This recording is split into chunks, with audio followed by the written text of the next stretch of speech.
Today, we're talking about investments. Give me your money. Pitch in, bro. Wanting to work for ourselves, wanting somebody to invest in us, or wanting a chance at something, thinking that we've got a bigger vision. There are angel investors, there are people that do like GoFundMes, there are people that do sponsorships, there's Patreon, there's subscription-based services. There's so many ways to see themselves in that person. They're like, cool, I want to help you out a little bit, or I want to kind of be part of your cause, or they needed a GoFundMe. I'll be the first one saying, let's go do it, let's go set it up. But now if John needs that, John's got pride. Does John want to really admit that he needs help? Yeah. And that barrier to investment was the biggest one, even up until now. I have an absolute vision of what it looks like. And that's the powerful part. I know what it looks like. But again, it's like we talk about when we first started this journey. If I would have piled everything that you've done and everything you now do onto your plate at the very beginning, would you have still taken it on? No. Alright, I got a hypothetical. No, you don't. No, you don't. I'm intersecting this section. You're what? I'm intersecting you.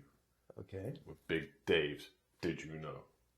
I already bought a book and everything. So you can't go back on this. You understand? It's my moment. Okay? I got 3 things on the Did You Know today. 3! I'm coming at you with a hat trick on the first one. Bro, I only ever come with one hypothetical. Well, I wanted to one-up you 3 times, innit?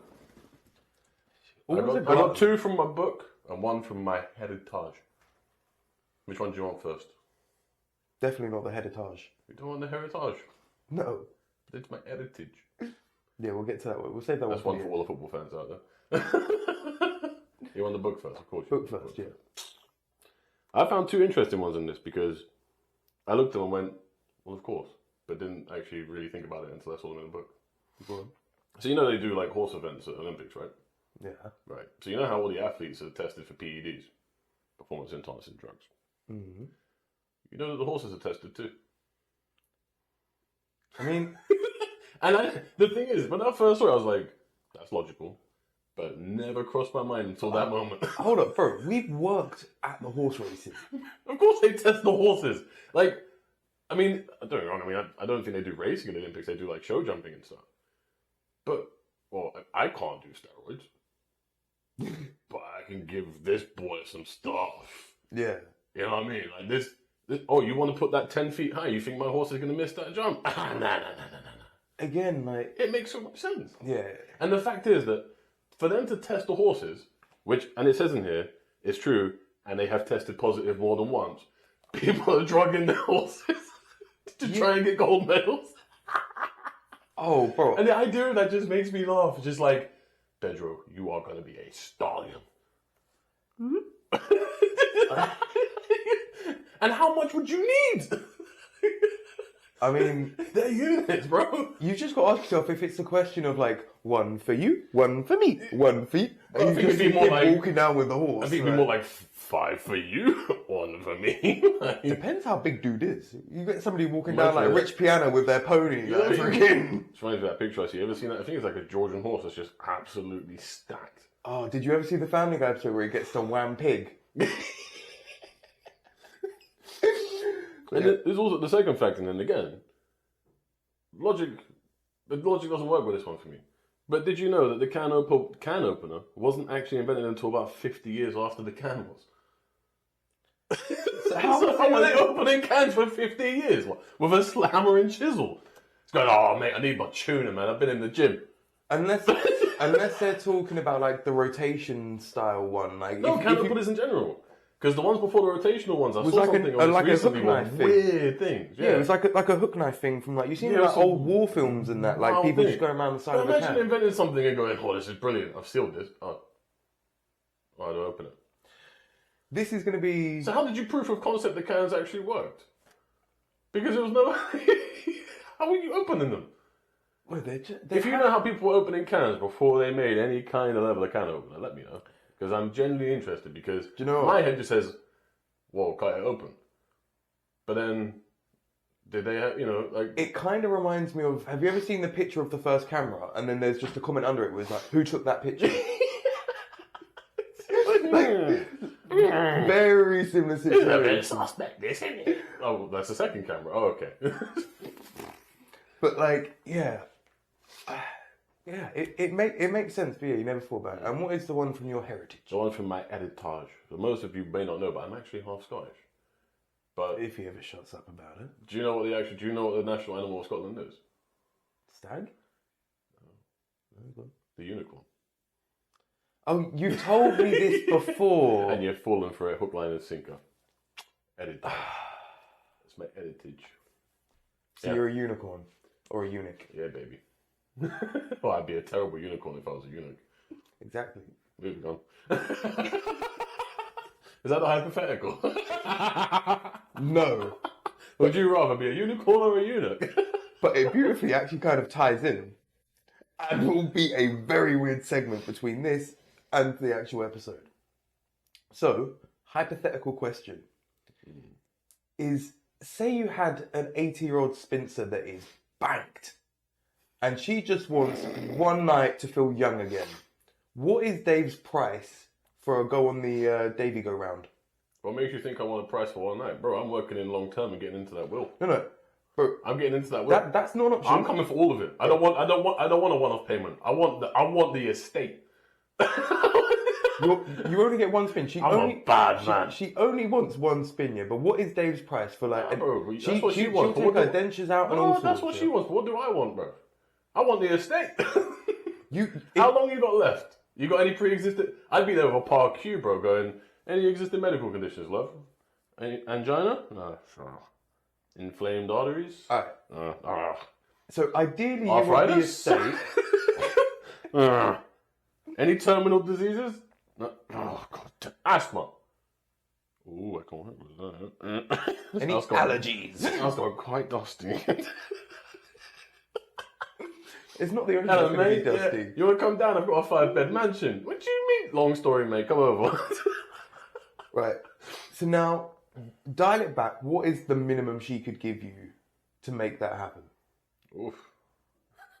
Because again, yeah, you want the estate and It's a everything else. hypothetical, obviously, but as a man of commitment right now, there wouldn't be a price. But No. I call bull on that. There is always... Bro, if she slaps 2 mil in cash on the table, you'd be like, babe, we're going on holiday tomorrow, just don't ask questions about today. wouldn't be going on holiday. We're buying a house in Barbados. Exactly, right? So what's the minimum, bro? Give me a number. What's the minimum tariff I could use to make moves? God, I don't want small change, you know what I mean? If I'm going to screw my whole life up, I want something sizable so I can at least go and be happy. But, bro, I'm talking, look, even if you dropped 100 grand on me right now, yeah, that's changing my life.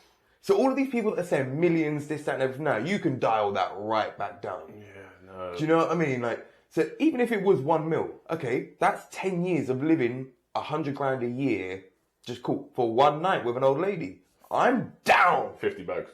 50. 50 bags. 50 bags gives me a year to chase my dreams without having to work. One night for a year of chasing your dreams. 100% it'd be worth the year. See, and that's practical. If there are any old ladies, we will genuinely honour that. Well, I will genuinely honour that deal. Dave will have to get back to you. Take your dentures out, I'll do it for 45. It's what, 5 grand's worth just seeing what it feels like, innit? Is it good or not? I don't know, because I got some exposed gum and it doesn't feel soft. So I can't imagine it feeling nice. But yeah, I want to try. So 5 grand's worth I can take it off the list, you know what I mean? So yeah, I can kind of dial things back a little bit just for the price of knowing. Reverse hypothetical. How much out of that money is worth it for ticking things off your bucket list? 5 grand. Literally. But yeah, so do I need to bring some KY, love? I mean, yeah, more than definitely. Like, I mean, more likely a P Diddy amount. Like, yeah, she's an old lady, bro. End the stream, bro. End the stream. End the stream. I needed a way to wrap this up to go get into the episode.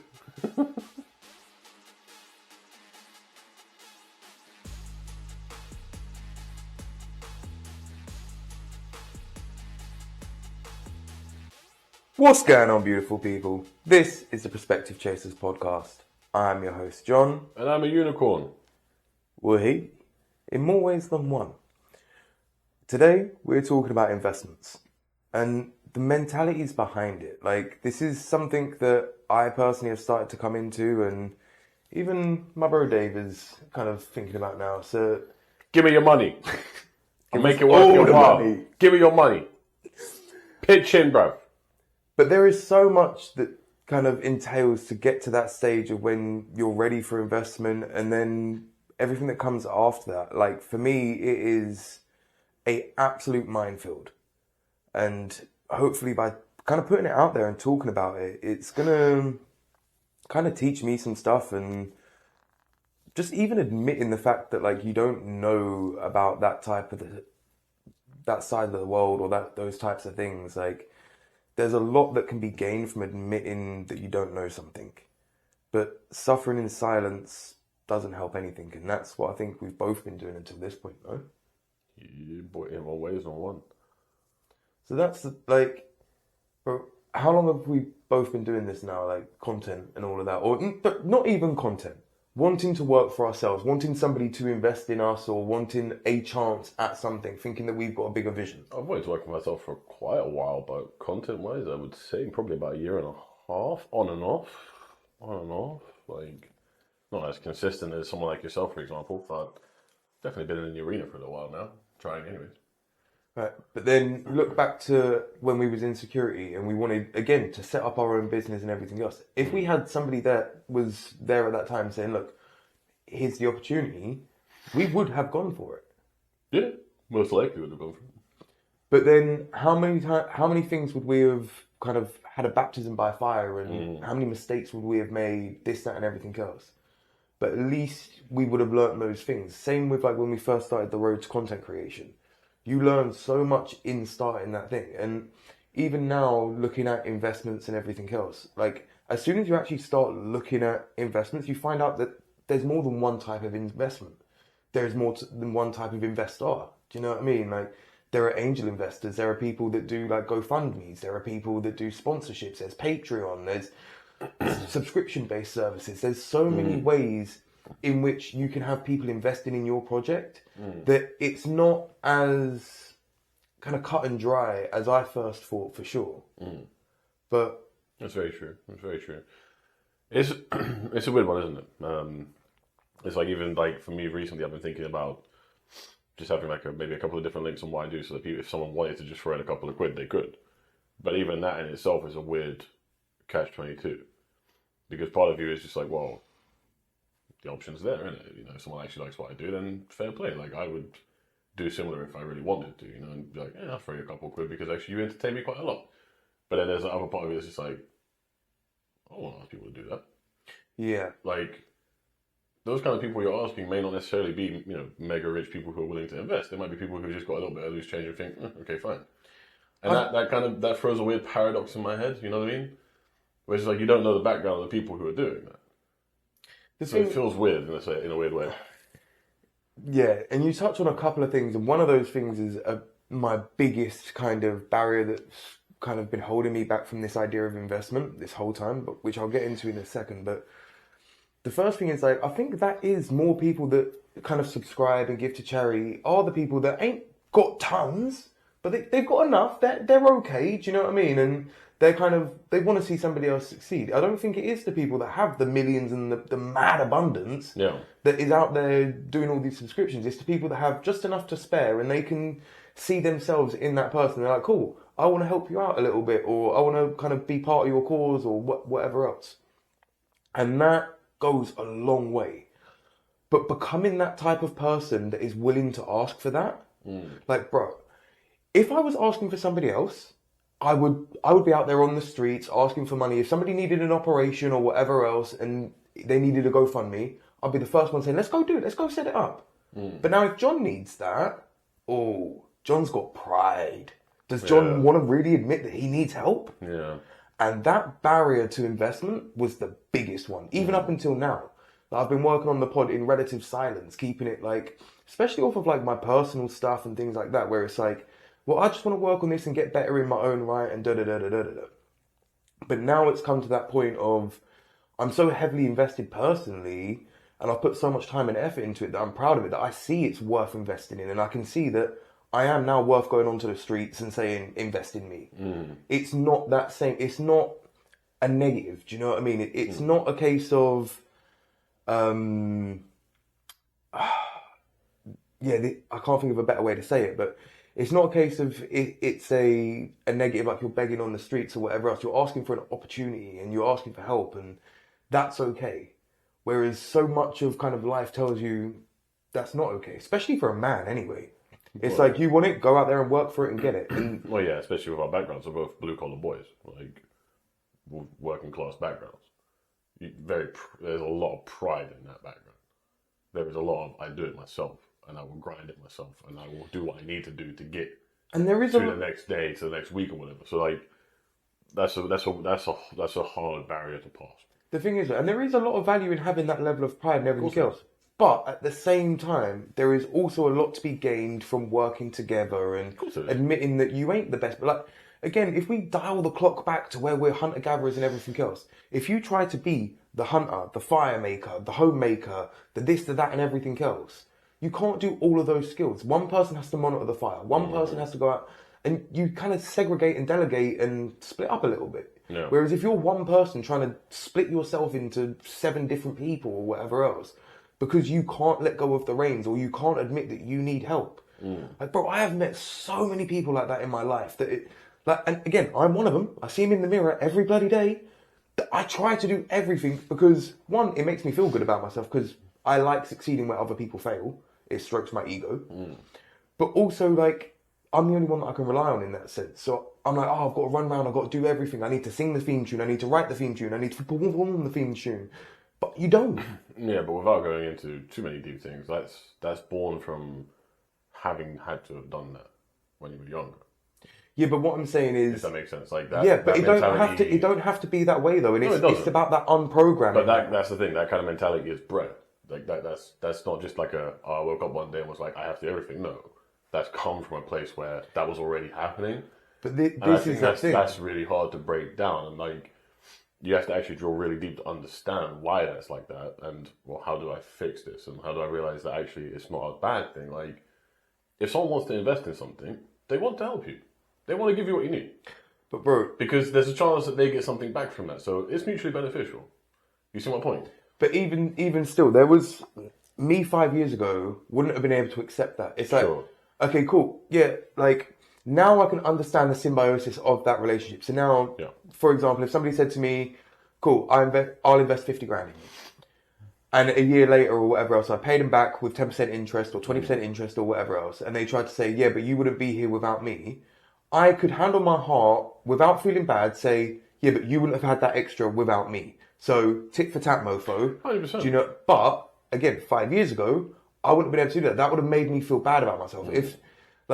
If somebody would have bought me a car and now they're like, well, you only have that because I got it for you. I can't sit with that in my head. Well, take it back then. I'll go get my own, thank you. Because I know I can get my own. But again, it's about looking for people's intentions and that. And that's why I like the terminology angel investor. Because there are just some people out there that do have abundance and they are just good people and they want to help people or whatever else. But they are few and far between. But when they step into your life, it can feel like an angel's friggin' rescued you in a sense. 100%. But again, just kind of being aware that people like that are actually out there in the world gives you a little bit of hope, a little bit of faith and everything else. And then when you look at what you're actually asking for in that, and some of these people get investments for insane amounts of money for stupid things. Yeah. But again, the person may not necessarily believe in the project, but they believe in the person that they're investing in. Yeah. So if you can convey that, then you've got half the battle won. But even before you get to that battle, you've got to prove it to yourself. True. Yeah, very true. I think it's also part of it of realizing, like for me especially, why do I actually want the investment? And I think for me, it's because it solves one of my biggest problems, which is time. Because right now, there's a lot of things I have to juggle. Like, I still have to earn a living, so I still have to spend a lot of time doing things. With enough of an investment, I no longer have to do that. And I can solely focus on this, the one thing I actually really want to work on. And I think the output, and I think the result, and the actual content all get better as a result of it. 100%, but that's the thing. It's like I can grind it out. Don't get me wrong, and I'll get better over time now. Absolutely fine. Week on week, my videos will get better. My editing will get better.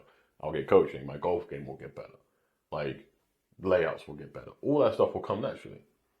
But with the right amount of investment, that comes quicker. A lot quicker. Because that's my job. You know what I mean? Like, I already see it like a job now. But you invest in me, that is my job. Because the one thing that's actually really good about those blue-collar working class routes is I will be determined to pay you that back. If that's a condition of this investment, I will not rest until that's back. Because I do not like having things on my head like that. Yeah. You know what I mean? Like, I appreciate and I understand I need the help. Yeah, I understand I need the help. Willing to accept it. Unwilling to not pay it back. If that is a condition of this clause, or this contract, or this arrangement, I will pay that thing back. You know what I mean? And that's the kind of secondary fuel to the fire. You know, I want to get better because I want to get better, and I want to enjoy the process. Now add that motivation to it. This person is giving me the leverage to do it. My job now is twofold: get better and enjoy it because that's what I want to do. Also, pay them back. But see, that will fuel you so hard. You know what I mean? But now, as you're saying that, it's just made me think about like how many people. And again, like there are scammers out there in the world. There are some people out there that will set up freaking Bob's Bank or whatever else, and he will rip off everybody. There are people like that, but there is something that you said there where it was about like you want to get better, and I think that kind of creates that accountability and everything else. So now, if when we both started, we had somebody turn around and go, "Oh, cool, you want to do that? Here's 100 grand." How much would we have tried? Whereas now we're deeply invested. So now, if somebody was to give you that 100 grand, how grateful are you for that? Like that, you realize how hard I've been working. You realize the time that I've put in and my efforts and this and that. It's more than the money. Then it's the recognition. Do you know what I mean? So like. That's why I say there is so much of like the mentality side behind investing and asking for investments and this, that, and everything else, that it's important to take time to think about it. Like, how do you get there? It's not just a case of build a business and ask for money. For some people, it may be. But for other people, it's going to be a case of, I need to prove to myself that I'm worth an investment. I need to battle my own mental demons about money, or about self-worth, or about needing help, or whatever else. Like, there's so many bridges to cross before then. Yeah, of course. And like, it's a kind of unique thing for the kind of area of content that I'm in the sense of the golf stuff. Like for yourself, I think it's quite a linear thing in the sense of investment breeds time, breeds better product, better environment, better equipment, stuff like that, right? Whereas for me, there's tangibles to the equipment and the location. And in a sense, like as much as like investment would be amazing, there's other investments that would also be equally as amazing. So things like partnerships with companies that provide gear would be quite phenomenal. It's not going to change my money, but having a brand new set of clubs that are like top quality that I haven't had to pay for, and they don't really expect anything in return, that'd be pretty sweet. Like I see someone, the name escapes me, but there's someone that I'm friends with on TikTok. I think they're like 15,000 followers now, and they have a sponsorship with a golf company, quite a good golf company. And he made a really good point. So I was just like, well, how does that make sense? You've got 10, 15,000 followers, and now that's quite a lot, but grand scheme of things, there's people millions. He made a really good point. He's a niche. He's an absolute niche. Like, he's got so many people that follow him that just follow him for golf because he's a good level of player and he's like done some tour work and stuff. The thing is as well. So that's mutually beneficial because he gets gear, he gets all his clothing, all the stuff he needs to play golf, and they get free exposure. And it's like a mutually beneficial thing. So like, my head is being open to that kind of side of things with my line of content as well. It's like, that'd be pretty cool. Because then I wouldn't have to worry about gear ever again. So actually I would save money. So I could use that money into what I want to do. It kind of makes me think about like the story of the 300, where it's like, would you rather have a bunch of people just thrown into a war or 300 genuine warriors? Warriors and everything else. Like that dude's 16,000 followers. They're actually going to show up for him. They're going to be engaging with his content. They're actually going to want to know his opinion on those golf clubs. Correct. And if he has a good review of them, they're more than likely going to interact and buy them. They're also more than likely. They're more likely to see that he's wearing a nice top and go, "Well, it looks really good. What company is it? I can see the company. I'm going to go look it up and buy one."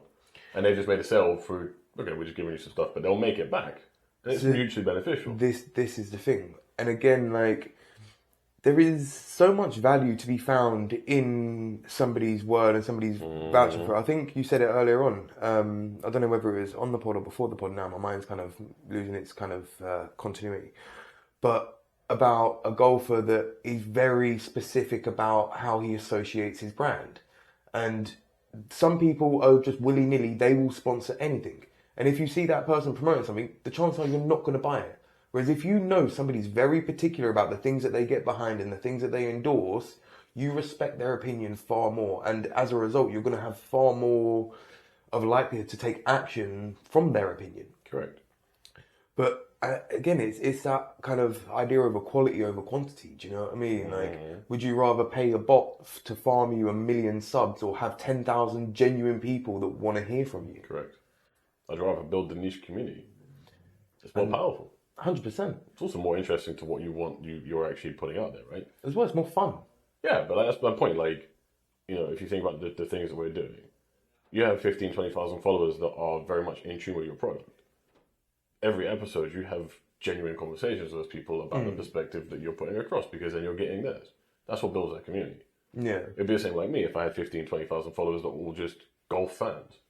That's way more interesting for me, because if I start going live and stuff like that, there's more of a community to build upon. You can discuss what you've done this week. You can discuss the tournament that's happening and like the pro, you know, in the pro world, all that kind of stuff. It becomes way easier to actually just communicate with all those people. Bro, could you just imagine like just the power of having 15,000 people at your disposal like that? So like you could ask 15,000 people the exact same question.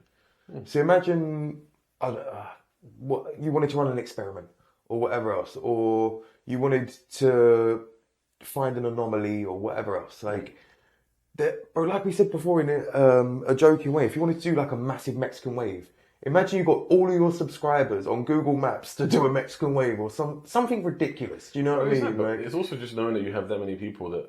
Imagine how more powerful your meetups would be with your community. Imagine how much fun they would be. Bro, imagine having just a town hall meeting with people that follow your podcast.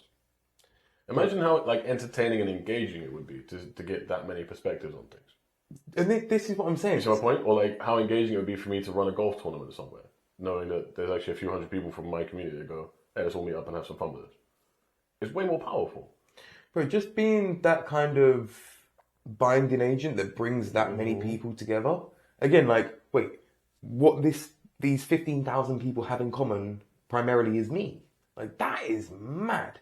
Again, there's going to be far more to their life than just one aspect, but it's still mad to get that many people to show up for anything.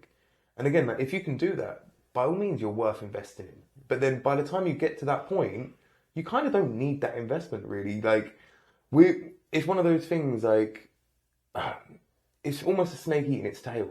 So once you have enough followers, you don't really need, from where I'm sitting anyway, you don't really need that much extra help, but you need the help to get the followers, so you don't need the help from anybody else. And then that's where you need the kind of investor side to come in. So you, again, like, if you haven't got that money or time to invest in yourself, you're going to need it from elsewhere. So you've got to keep building that up somewhere, and you've got to keep that energy kind of coming in somehow. Yeah, absolutely. So, yeah, I don't know. It's one of those ones where, like, you've really got to kind of constantly just analyze it. Like, again, I don't think it's an easy place to get to be like, I'm ready to ask for investment or whatever else. I don't think you happen to just stumble on there by accident. No, absolutely. But no, it's still like I still get left with that question of how, or, you know, how do I even build that network to be able to approach people? The approaching, I don't think I mind too much. We're both very personable people. Like that, I don't think that would be necessarily much of an issue. But it's the how, it's the who. You know, so I think, how do you even begin to find people if you don't have a network? How do you actually begin to find that network where you can actually knock on that door and go, "I'm worth something. Help me out." You know what I mean? What like, I've started help me grow. Help me reach that next step. Like, help me get the leverage to build that base, so then I can go and be self-sufficient and pay it back to you, not only just financially, but by going, "Hey, look at what I've built." You know what I mean? See, we spoke about this kind of before in terms of like mentors or whatever, but like we've never had somebody to guide us or whatever else. So like not to this level. All we can do is try things, and luckily We've got the internet these days, this, that, and everything else. I mean, again, like we've said before, there's a community for everyone. So if we really wanted to, bro, we could Google investment meetups or whatever else. And there's going to be some kind of business meetup and this, that. And again, it's just about showing up. Like, that might not work. So, okay, cool. Open a GoFundMe. Open a Patreon or whatever else. Like, I know I'm throwing hypotheticals in when that's the thing we do at the beginning. But, so I won't, Chris. but obviously, like, I'm quite logically minded, right? I'm quite old. I have old school tendencies like you do. So my head screams at me going, well, you could go get a business loan or a bank loan from a bank, right? Same principle as an investment. It's just a self-investment, right? You know that you're going to have to pay it back at a certain point. You know you're going to have to pay it back in installments. You know it's going to be an interest on it. But, so you know that's there, right? So there's certain caveats to it, credit scores, etc., right? But assuming you can, and you could go get 50k from a bank, 60k, whatever, would you sooner go and pull the trigger on that? Or would that be quite low down your list? In terms of, like, opening a GoFundMe and seeing how it works. Things like Ko-fi and Patreon and stuff like that. You know what I mean? So for me personally, given my current circumstances... Again, hypothetical, assume you can. What do you mean? Assume you can walk into a bank with a business plan for Perspective Chasers podcast, walk out there with 50k to fund you for a year. Okay. Would you pull the trigger on that with some planning and this is how I'm going to roll on it? Or would you actually go and do those kind of help me style things like the crowdfunding and stuff? So if it would really depend on how quick I had to start paying it back. So if I had to start paying it back instantly, I wouldn't take that move because straight away, that cup that I'm trying to fill, I'm going to have to start paying the loan back from the loan. Correct. Do you know what I mean? So it would just be a redundant kind of start in that sense. But if it was a case of you don't have to pay anything back for a year, then that's a whole different story. Now I've got a year's worth of wiggle room, and now it's a far more maybe to yes. But the thing is with it, like, as far as I understand it anyway, an investor or an angel investor is, there is a time frame on that where it's, cool, you've got a year or X amount of months or whatever else before I even expect to start seeing something back.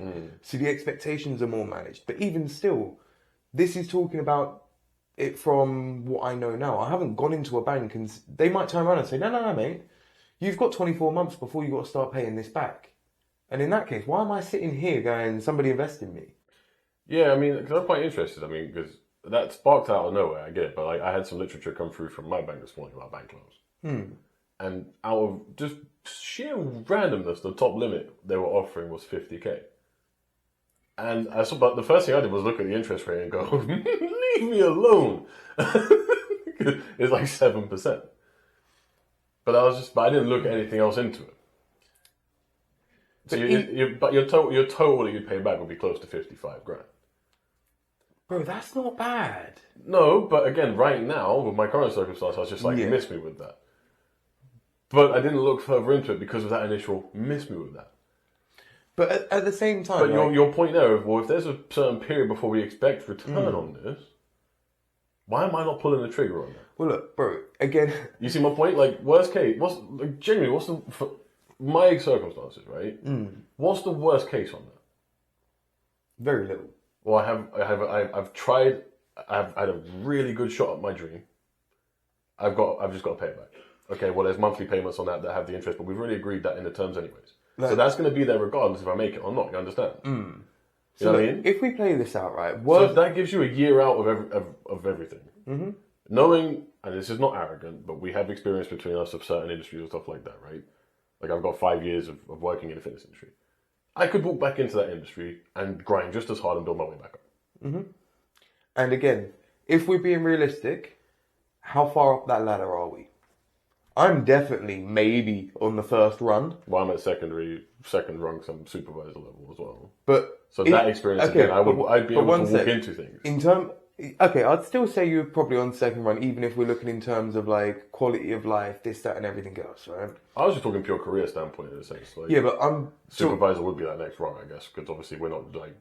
But also like you're not as kind of like hand to mouth as no. you could be. Also, I don't have responsibilities. Exactly. I don't have a mortgage payment. I don't have children. Things like that. Like. So this is the thing, right? So realistically, See you later. I'm going to the bank. wait, Hello. We need investment. I meant a loan. Sorry, this is self-investment. So this is the thing, like, It's like playing real life Monopoly, isn't it?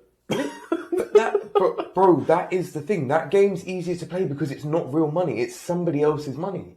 And that's why it's easier to make moves with investments. Now, if that was somebody else saying like, okay, cool, I'll do the investment. If you don't pay back, it's not going to affect your credit. It's not going to this. It's not going to that. But again, we want to protect ourselves. We're like, oh, what's the fallout? What's the worst case scenario?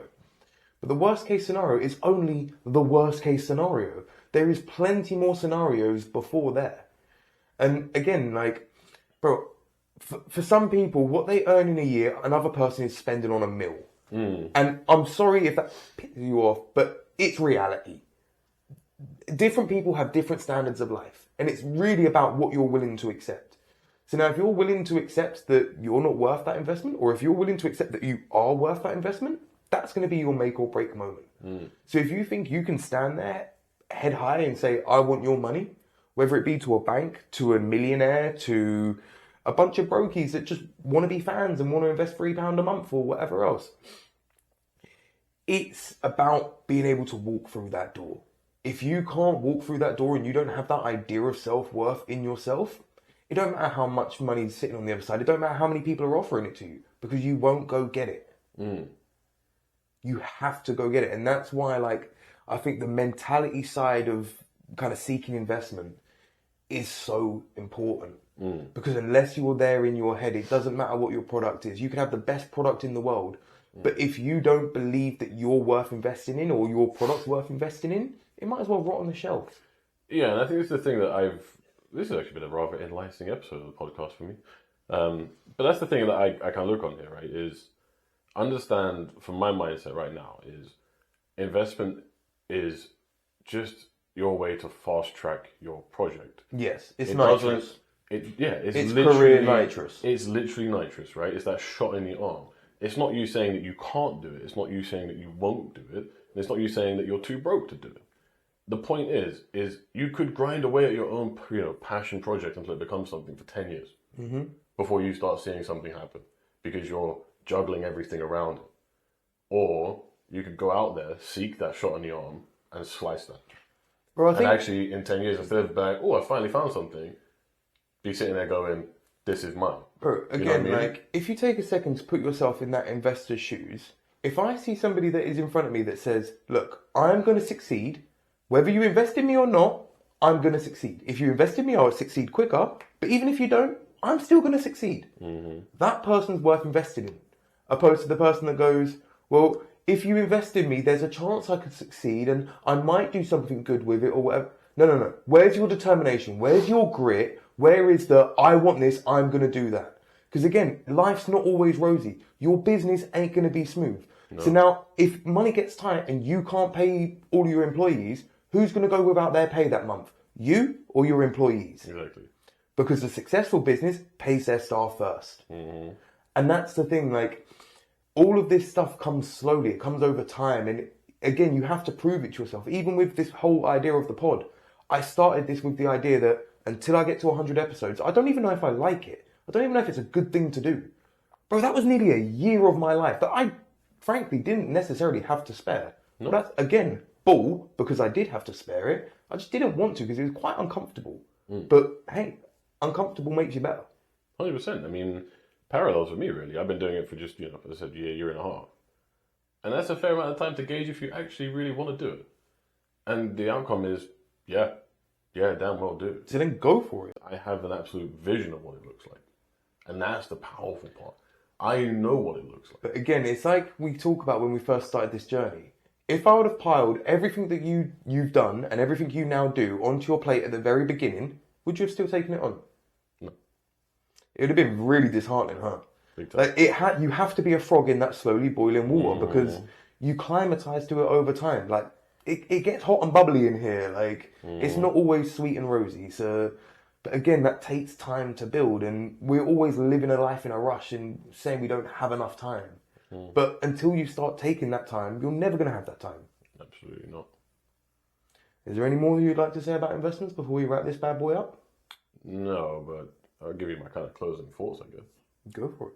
Which I guess is, just don't be afraid to actually seek help. There's points in life where you are not going to have the answers, but if you have a strong enough vision and a passion to go and get that vision, there is likely someone or a way that you can go and get yourself that leverage financially to give you the time to actually go and work on it and actually realize and analyze your current standings in life.